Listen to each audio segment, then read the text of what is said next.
अबीर दोस्तों हनान को कहेगी कि अगर आज आप ना होते तो मैं अपने आप को नहीं संभाल पाती। दरअसल में दोस्तों अबीर और अमल का एक बार फिर झगड़ा हो जाएगा, जिस पर दोस्तों अमल उसके ऊपर हाथ उठाने ही वाली होगी तो सामने हनान आ जाएगा और उन दोनों के बीच में जो होगी बहस खत्म करवा के अबीर को वहां से ले जाएगा। और हनान अबीर को वहां प्रोटेक्ट भी करेगा, यानी कि अबीर के लिए अच्छे अल्फाज ही बोलेगा कि एक दफ़ा आप इसके ऊपर घटिया इल्ज़ाम लगा ही चुकी हैं।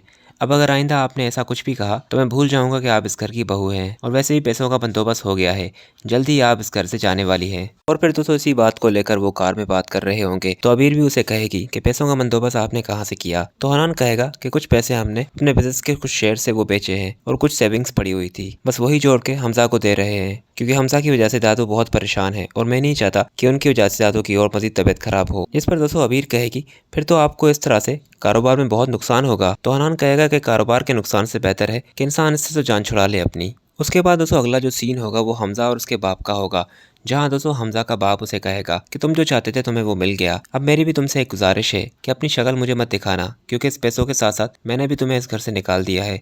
अब तुम्हारा इस घर से कोई वास्ता नहीं। दोस्तों यहाँ पर हमजा को ये बात बिल्कुल भी समझ नहीं आएगी कि उसका बाप उसे क्या कह रहा है, पर जब उसके पैसे सारे ख़त्म हो जाएंगे और ये सारे पैसे उसकी अमली उड़ा देगी तो दोस्तों उसे फिर समझ आएगा कि वो अपने घर में कितना आलिशान ज़िंदगी गुजारता था और यहाँ पे वो कितनी बुरी ज़िंदगी गुजार रहा है।